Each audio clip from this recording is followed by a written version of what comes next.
Alô, alô Brasil, tudo bem com vocês? Eu sou Israel, tô aqui mais uma vez no meu quarto para comentar as minhas leituras com vocês, né? O que eu tô achando, o que eu não tô achando dos livros que eu tô lendo. E vamos lá! Hoje eu quero comentar sobre A Pediatra, escrito pela Andrea Del Fuego, nessa edição bem bonita da Companhia das Letras. Como vocês podem ver, não é um livro longo, né?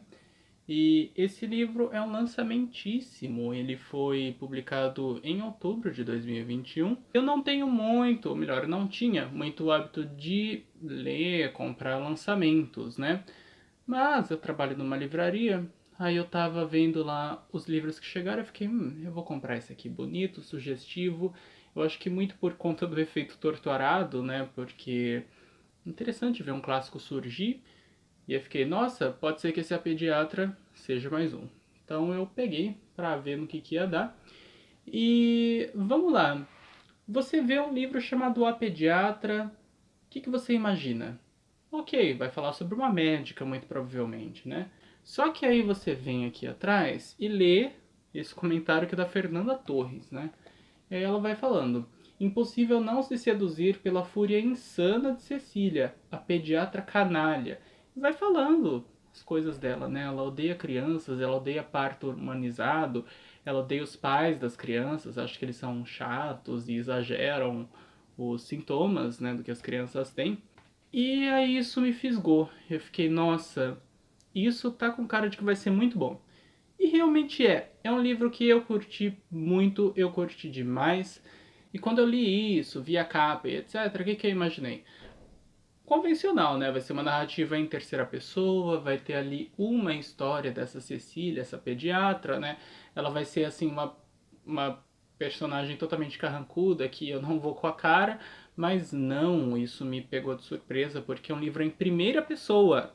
É a Cecília, a pediatra, que narra tudo isso aqui, né? Então a gente tem acesso não à história, mas aos pensamentos dela, às ações dela ao longo de toda a narração, né? E isso realmente me pegou, me surpreendeu e é muito bem feito aqui, né? Porque aqui a gente tem a narração de um período de aproximadamente uns 2 anos da vida dela, né? Não é a história da vida toda e nem de um evento específico, mas a gente acompanha 2 anos dela e a relação dela com personagens importantes nesse período. A gente tem o Celso, que é um namorado dela e ele é casado, e ele com a esposa eles têm filhos, claro, e eles levam os filhos para tratar justamente com a Cecília, né?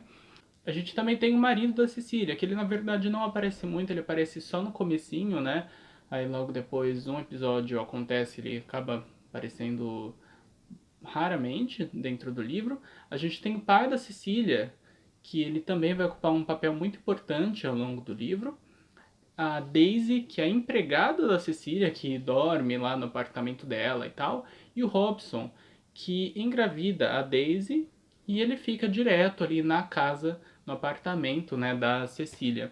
Então a gente acompanha a relação dela, né, com todas essas personagens, o que é muito interessante que apesar da Cecília ser a coluna vertebral de todo o livro, né, afinal a gente lê o livro de acordo com os pensamentos dela, de acordo com a narração dela. Apesar disso, a gente tem protagonizações diferentes de todas essas 5 pessoas, né? Porque em cada arco aqui dentro desse livro, a gente tem a convivência dela com mais alguém.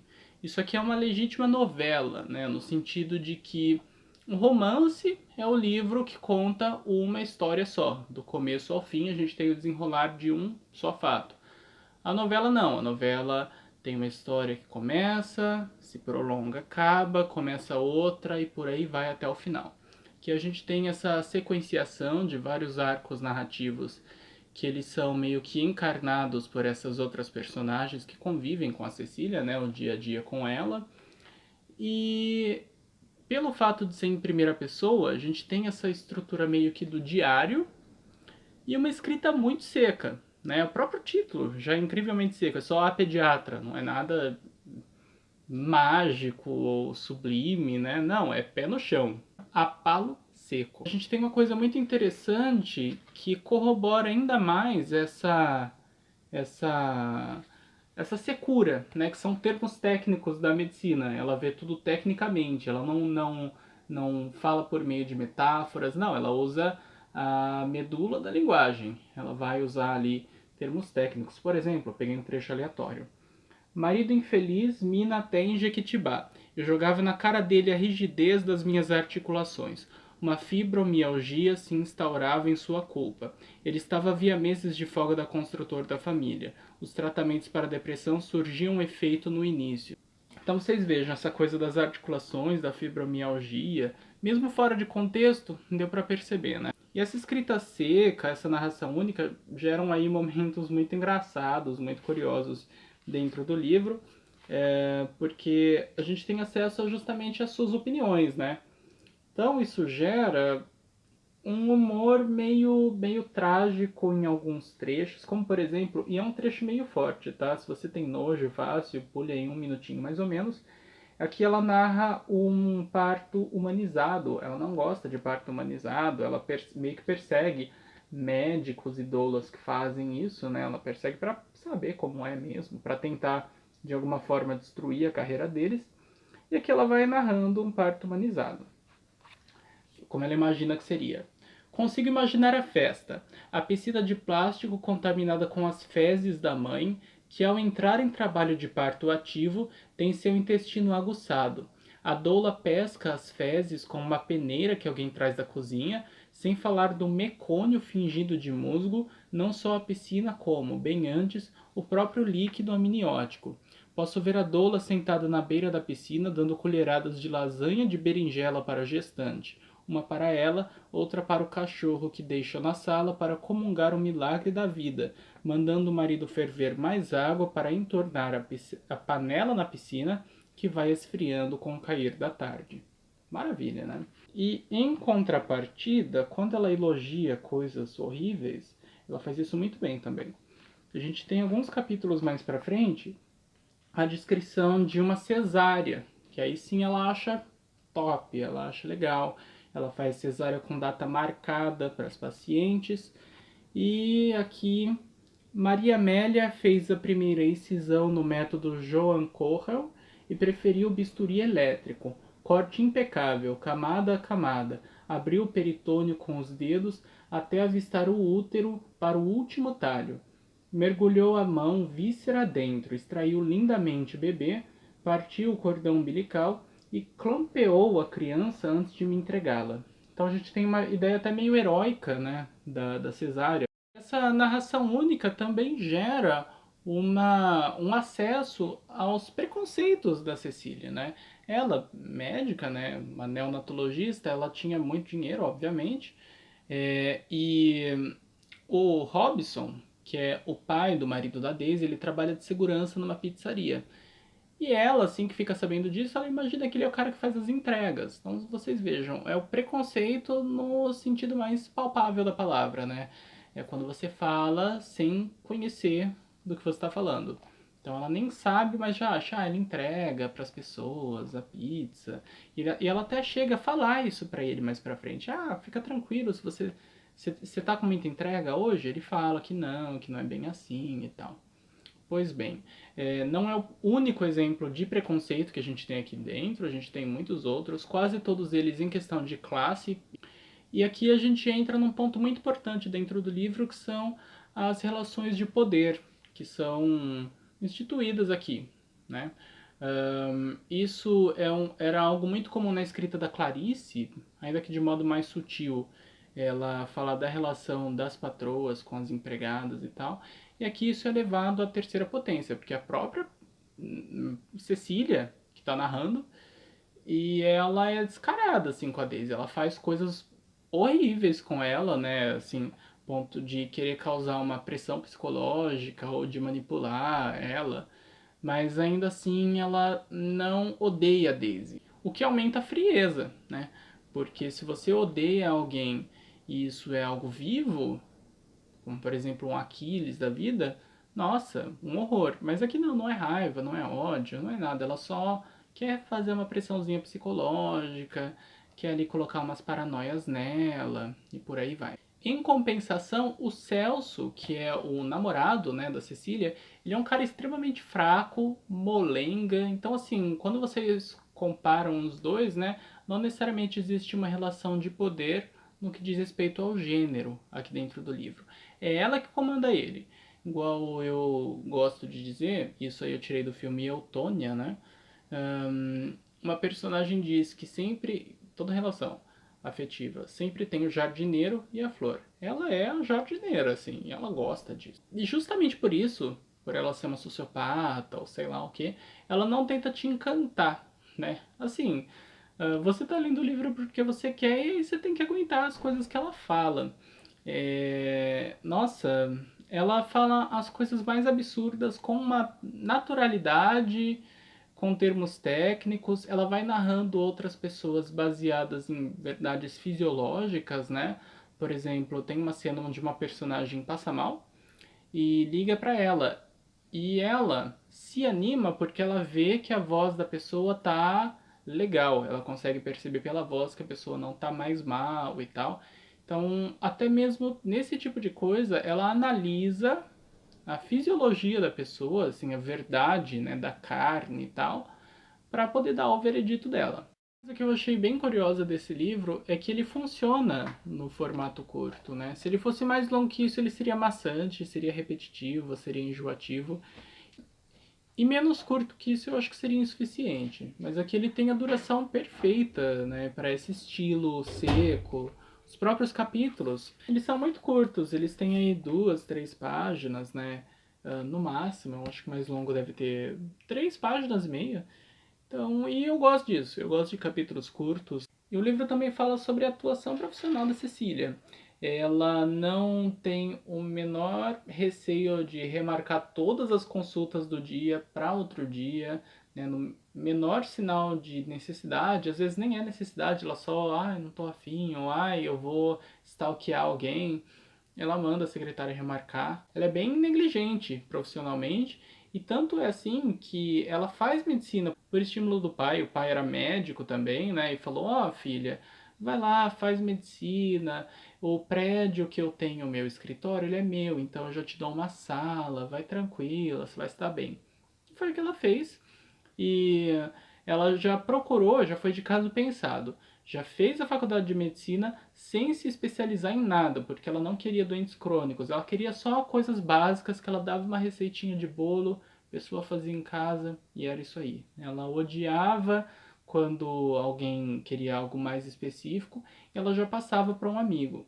E aqui ela fala, isso bem no comecinho, então não é um spoiler, né, gente? Falava que assim que ela indicava um colega, o colega ficava feliz, né? Que mandou jobs, e a família admirava o profissionalismo dela, né? Enfim, horrível. Vamos lá, daqui em diante eu vou comentar a relação da Cecília com o Bruninho, que é um dos personagens que protagonizam a trama, né? Ele protagoniza, o último terço do livro. Então, se você não quer spoilers, eu recomendo que você saia do vídeo agora, tudo bem? Porque, enfim, vou dar detalhes sobre o final, tá? É isso aí, tchau, tchau, até a próxima, pessoas que não querem spoilers. Vamos lá. O Bruninho, ele é o filho do Celso, né, o namorado da Cecília, e ela stalkeia o menino, né? Ela stalkeia o menino, ela quer saber tudo sobre ele, porque assim que ela vê ele numa consulta que o Celso faz pro menino, ela gosta dele, né? Ela quer ser mãe dele. Ela sente que é mãe dele. Então a gente tem aí um pouco de insanidade da parte dela. Ela até chega a falar isso. Foi ela que pariu, mas fui eu que fiz o parto e eu sinto que ele é meu filho. Mas ainda assim ela reconhece que ele é só uma coisa, né? Ela não vê nele o caráter humano, ainda assim, né? Tanto é que ela diz numa das partes que, ó, ele podia ser um abajur, ele podia ser um cavalo marinho, mas calhou de ser uma criança, e eu quero ela pra mim, né? E aí ela tenta criar uma relação incrivelmente bizarra com o Bruninho, ela tenta convencer o Celso a tomar conta dele, né? E o Celso, não, você tá maluca? Que raio de amante quer tomar conta do filho? ela faz uma festa de aniversário para ele, sabe?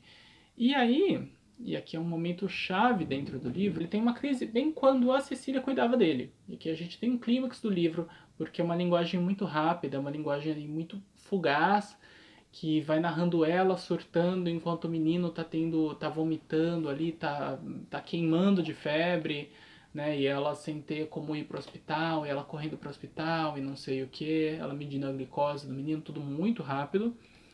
E aí, esse é o clímax. Logo depois ela convence o Celso a tomar conta dele aí um dia. O Celso não vê problema nenhum nisso. Ai, tudo bem, você tá me fazendo até um favor. E ela sequestra o menino e o livro acaba, né?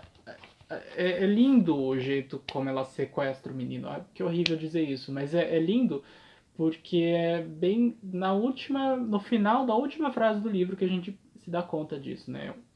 O jeito como esse livro fecha é incrível. Então aí aqui ela tá falando sobre como seria esse dia que ela tomaria conta dele, né? E ela fala: coloquei comida e os insumos no bagageiro do carro, encaixei Bruninho na cadeirinha. Ele empalideceu. Eu o observaria pelo espelho de visão ampla. Abasteci no primeiro posto e seguimos para o litoral, né? Eu achei esse final muito emblemático, porque durante todo o livro a gente tem aquela construção paulistana do enredo, né? Então a gente tem muita descrição dos apartamentos, de ambientes fechados como as escolas, os hospitais, né? Os bares, a pizzaria, o supermercado.